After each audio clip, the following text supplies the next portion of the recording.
உலகெங்கிலும் வாழும் தமிழ் உறவுகளுக்கு நமது வணக்கங்களை தெரிவித்துக் கொள்கிறோம். சங்கத்தமிழ் இலக்கிய தலைவர் ஐயன் திருவள்ளுவரை தொழுது செயலாளர் பாவேந்தர் பாரதிதாசனை வணங்கி இன்றைய கவிஞர் களம் நிகழ்ச்சி கொள்வதும் இது ஒரு கவிஞர் அரங்கம். வழக்கமாக கவிதை சொல்வது போல் இல்லாமல் ஒரு கவிஞரை இந்த உலகுக்கு அறிமுகப்படுத்துகிற ஒரு அரங்கம்.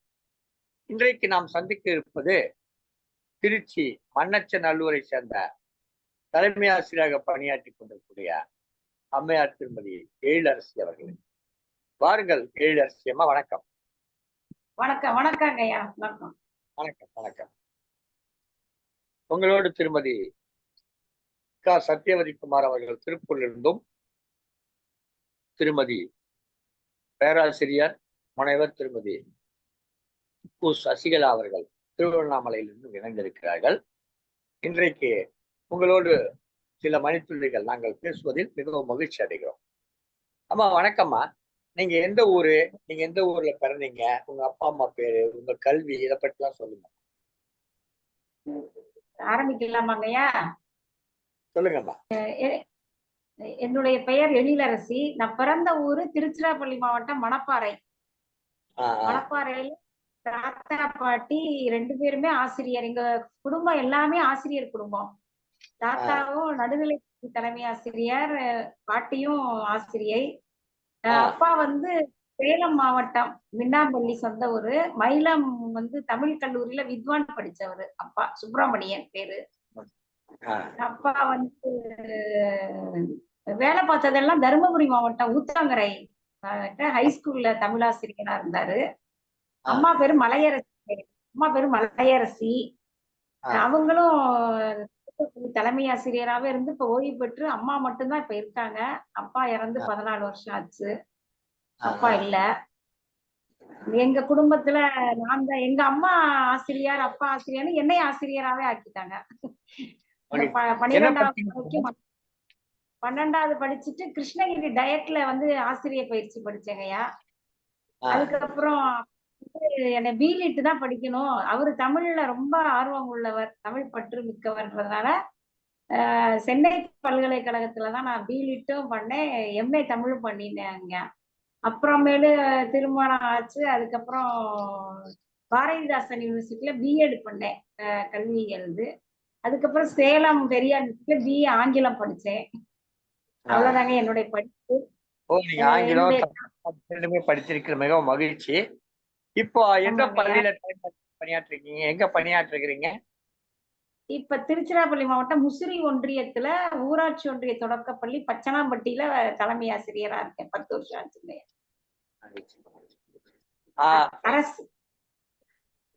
அரசு பள்ளிக்கு 27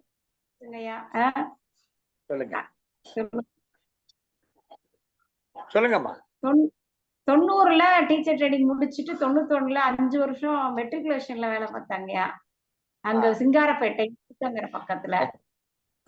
அதுக்கப்புறம் 97ல திருமணம் ஆச்சு. 97 ஜனவரி திருமணம். 97 ஆகஸ்ட்லயே அரசு வேலை கிடைச்சு வேப்பனப்பள்ளி ஒன்றியத்துலதாங்க என்னோட முதல் போஸ்டிங்.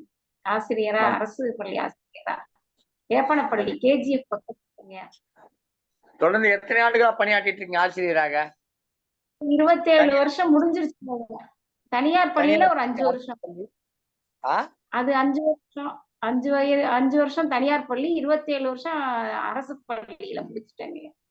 32 ஆண்டுகள். 32 ஆண்டுகள் நீங்க இந்த ஆசிரியர் பணியில இருக்கிறீங்க. ஆமாங்க. நிறைய மாணவர்களை சந்திச்சிருப்பீங்க. வித்தியாசமான பல மாணவர்களை சந்திப்பீங்க. உங்களை உங்ககிட்ட படிச்சு உங்க உள்ளத்தில் நீங்காத இடம் பெற்ற ஒரு மாணவர், இன்றைக்கு ரொம்ப உயர்ந்த நிலையில் இருக்கக்கூடிய மாணவர், இப்படி யாராவது இருந்தா அவங்களை பற்றி நீங்க சொல்லலாமே. இருக்காங்க, நிறைய பேரே இருக்காங்க. நிறைய மாணவர்களை இன்னும் எனக்கு ஆசிரியர் தினத்துக்கு வாழ்த்து சொல்ற மாணவர்கள் இருக்காங்க. இங்க முசிறி ஒன்றிய அணைப்பட்டின்ற பள்ளியில 14 வருடங்கள் வேலை பார்த்தேன்.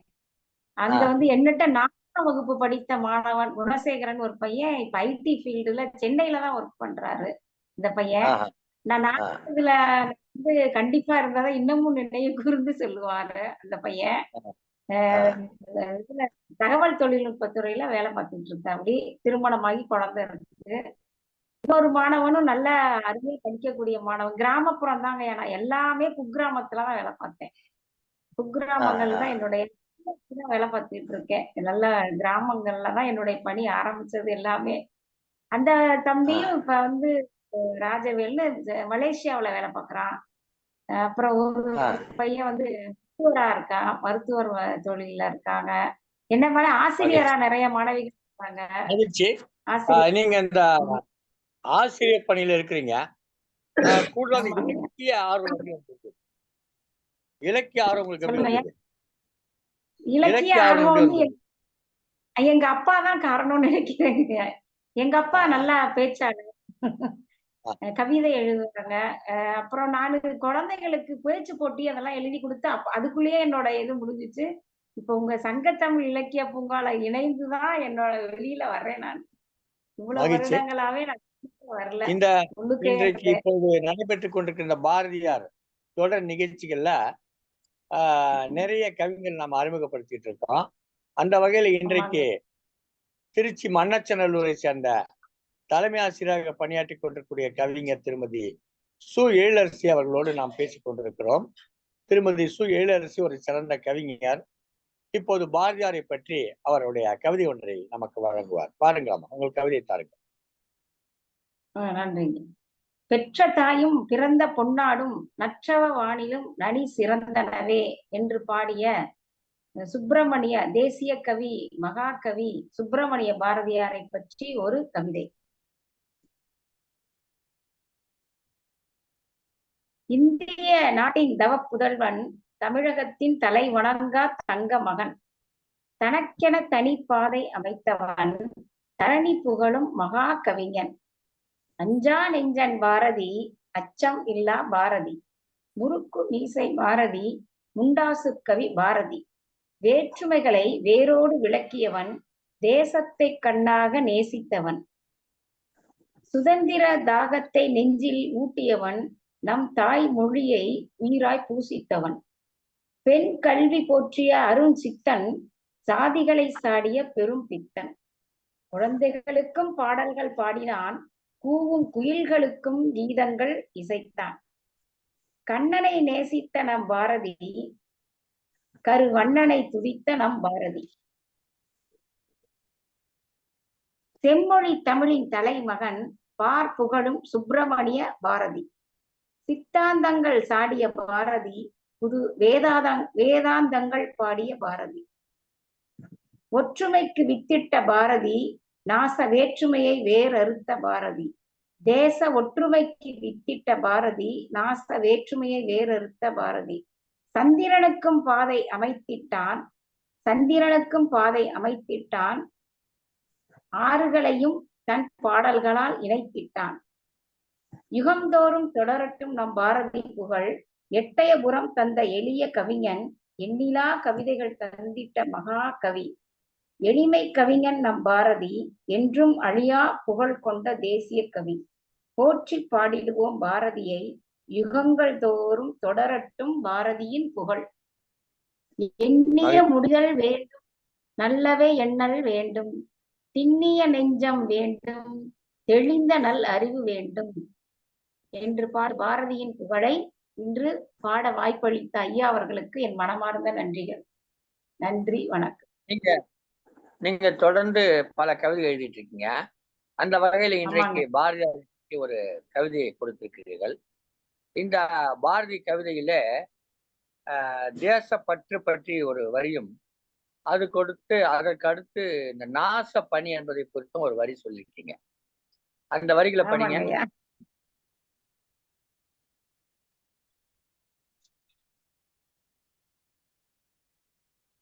அந்த 2 வரிகளை மட்டும் படிங்க. படிக்கிறேங்க ஐயா.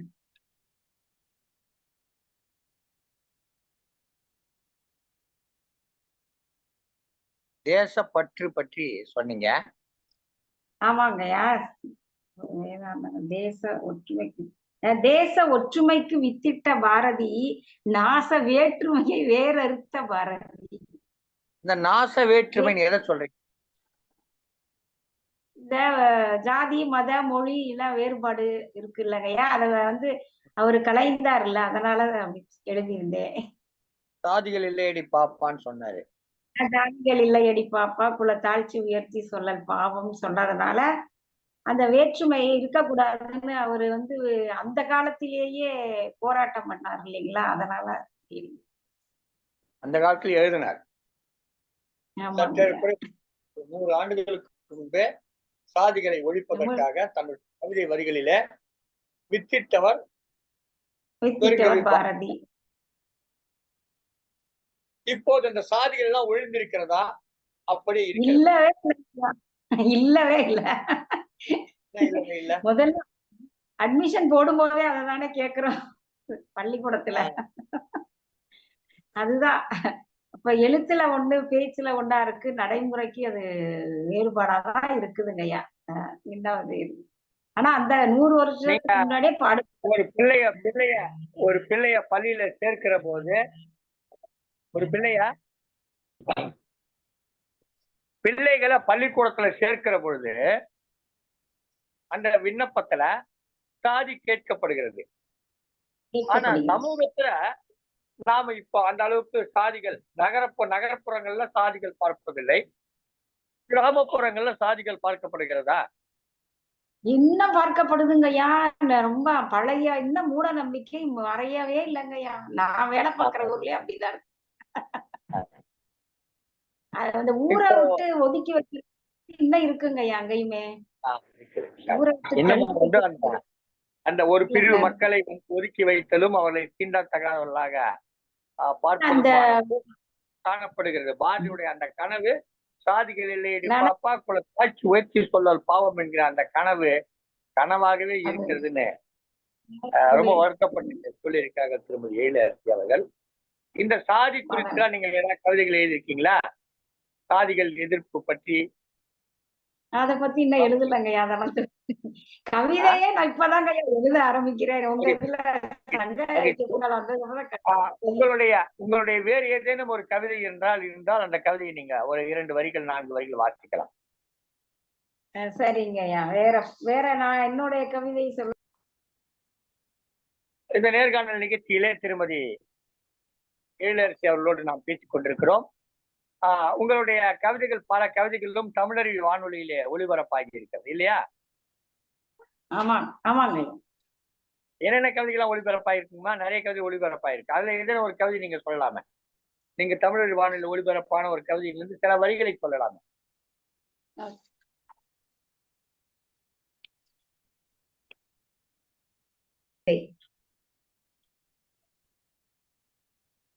எண்ணங்கள் உனக்குள் உயர்ந்தாலே வண்ணங்கள் ஆகும் வாழ்வு தந்தாலே, நெற்றி வியர்வை மண்ணில் விழ வெற்றி கிட்டும் இவ்வுலகில் வாழ, தடைகளை தகர்த்து நீ முன்னேறு மடைகளை தாண்டி ஓடும் நீர் போலே, என்னால் முடியுமா என்று எண்ணாதே உன்னால் முடியும் நீ போராடு, பணிவு என்னும் பண்பை வளர்த்திடு துணிவு கொண்டு வாழ்வில் உயர்ந்திடு, செதுக்க செதுக்க மிளிரும் சிலை உழைக்க உழைக்க உயரும் நிலை, விடாமுயற்சியுடன் வாழ்வை வென்றிடு தொடர் பயிற்சியால் இலக்கை எட்டிடு, அயற்சியை அறவே அகற்றிடு தளர்ச்சியை தளராமல் தகர்த்திடு, தடை கற்களை எட்டி உதைத்திடு படிக்கற்களாய் பாதை அமைத்திடு, சிந்தனை சிறகை விரித்திடு வந்தனை செய்யவானில் பறந்திடு, தோல்வியை கண்டு துவழாதே வெற்றியால் மமதை கொள்ளாதே, உன்னை உனக்குள் நீ தேடிடு உன்னால் முடியும் நீ வென்றிடு, உன்னை உனக்குள் நீ தேடிடு உன்னால் முடியும் நீ வென்றிடு, நேர்மறை சிந்தனை வளர்த்திடு எதிர்மறை எண்ணத்தை நீ விளக்கிடு, உன்னை உனக்குள் நீ தேடிடு உன்னால் முடியும் நீ வென்றிடு. சிறப்பான ஒரு கவிதை. உன்னால் முடியும் என்ற ஒரு கவிதை சொல்ல கேட்டோம். மிகவும் அருமையாக இருந்தது. செதுக்க சிலை மிளிரும் என்று அருமையான வரிகளை கொடுத்திருந்தீர்கள். அதே மாதிரி வெற்றியை கண்டு மமதை கொள்ளாதே, தோல்வியை கண்டு துவளாதே, தோல்வியை கண்டு துவளாதே, வெற்றியை கண்டு மமதை கொள்ளாதே, உன்னால முடியும், உன்னால் எதுவும் சாதிக்க முடியும் என்ற கவிதை மிகவும் அருமையாக இருந்தது. உங்க குடும்பத்தை பத்தி சொல்லுங்கம்மா, உங்க கணவரை பத்தி சொல்லுங்க, உங்க பிள்ளைகளை பத்தி சொல்லுங்க. சரிங்கய்யா. என்னுடைய கணவர் பெயர் சரவணன். சொந்த ஊர் முசிறிங்கய்யா. அவரு கம்ப்யூட்டர் சென்டர் வச்சிருக்காரு. அரசு பணி அல்ல, கம்ப்யூட்டர் சென்டர் சொந்தமா வச்சிருக்கோம். எனக்கு 2 பெண் குழந்தைகள். பெரிய பாப்பா பேரு Nesavarshini, MSc data science Tiruchirappalli Holy Cross கல்லூரியில இறுதி ஆண்டு படிக்கிறாங்க. 2வது பொண்ணு Janapriya, BCom second year SRC படிக்கிறாங்க. 2 பெண் குழந்தைங்க. உங்க தந்தையார் ஒரு தமிழ் ஆசிரியர். அவர் உங்களுக்கு தமிழ் ஆர்வத்தை ஊட்டினாரு, இலக்கிய ஆர்வத்தை ஊட்டினாரு. நீங்க தமிழ் ஆசிரியரா? தமிழ் படிச்சிருக்கீங்களா? நான் தமிழ் தான் படிச்சிருக்கேங்க. ஆனா தமிழ் ஆசிரியர் இல்ல, தொடக்கப்பள்ளி தலைமை ஆசிரியர். நீங்க தமிழ் படிச்சிருக்கிறீங்க. ஆனா உங்க பிள்ளைகளுக்கு மட்டும் ஏமா வடமொழி சொற்களை பேரை வச்சு உங்களுக்கு அழகா எழிலரசின் பேர் வச்சிருக்காரு. எங்க அப்பா எழிலரசின் பேர் வச்சிருக்காங்க. சுந்தர் ராணின்னு கூட வச்சுக்கலாம் பேரு, சௌந்தர்யா ராணின்னு வச்சுக்கலாம் பேரு. ஆனா உங்க தந்தையார் அழகா எழிலரசின்னு வச்சிருக்காரு. நீங்க இந்த மாதிரி வைப்பதற்கு என்ன காரணமா இருந்தது? ஏன்னா 2 பேருமே வடமொழி சொற்கள். முதல் பேர் சொல்லுங்க, முதல் பொண்ணோட பேர் சொல்லுங்க. நேசவர்ஷினி.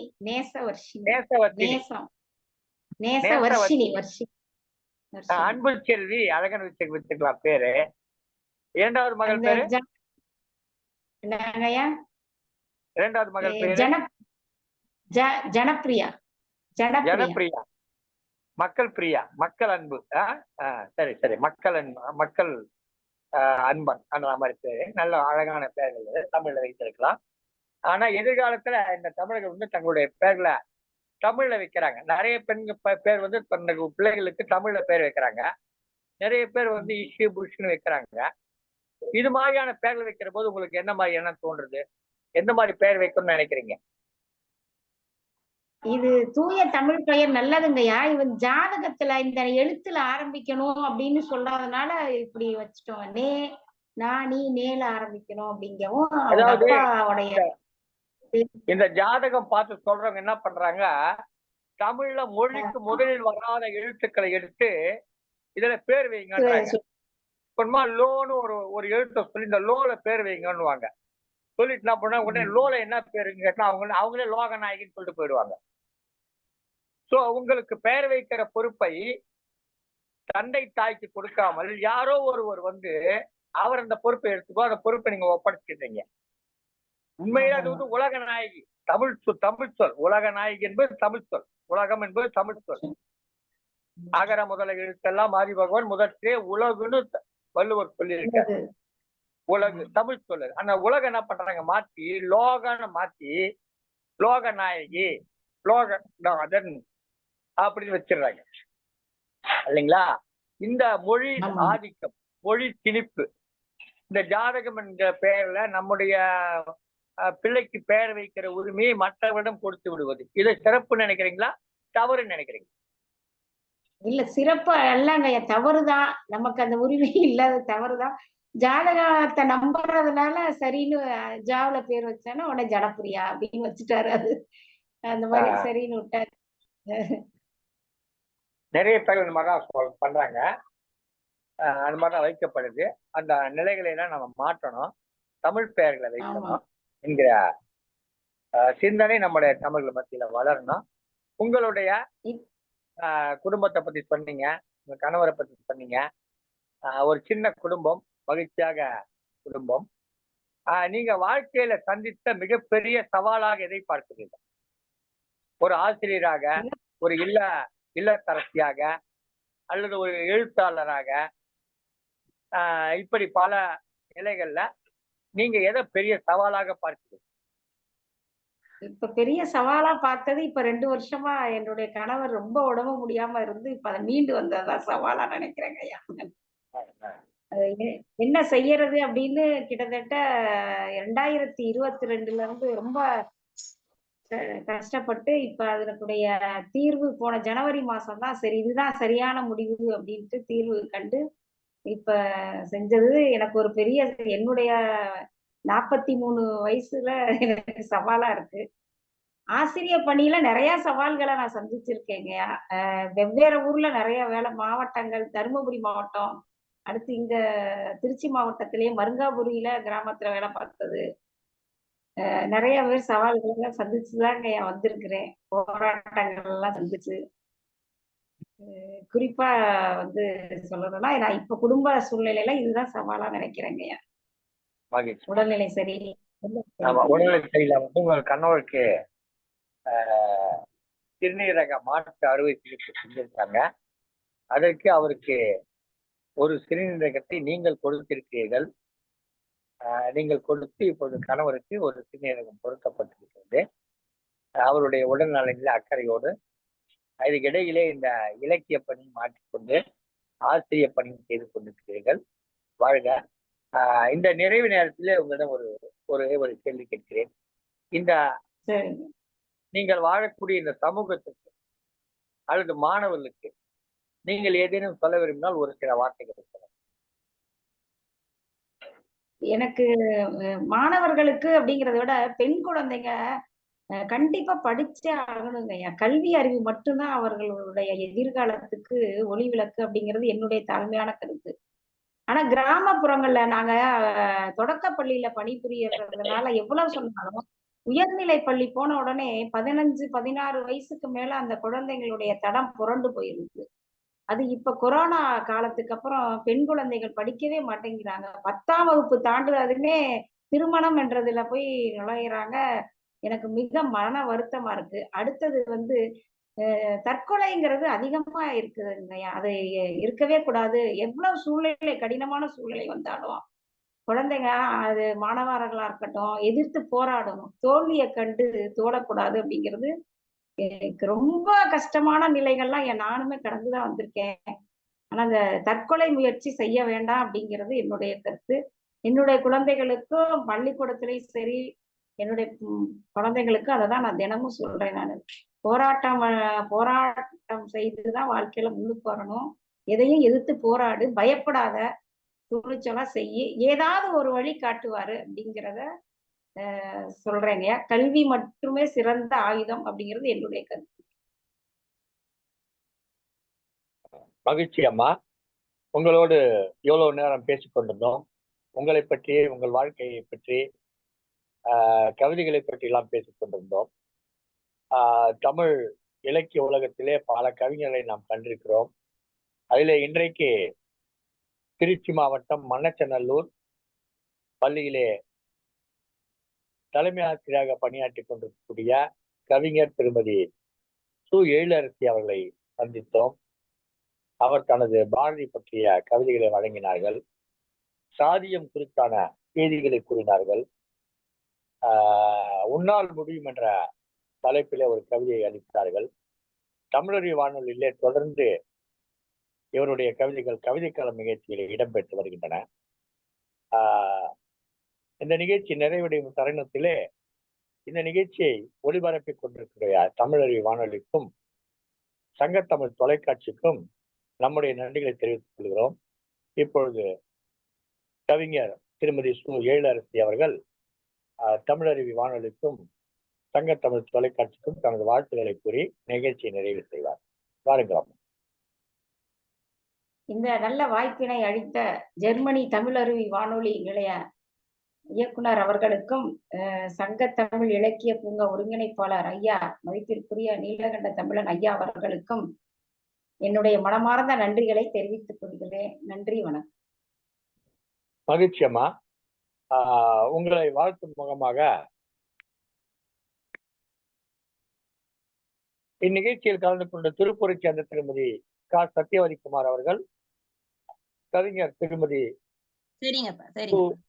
எழிலரசி அவர்களை வாழ்த்தி பேசுவார்கள்.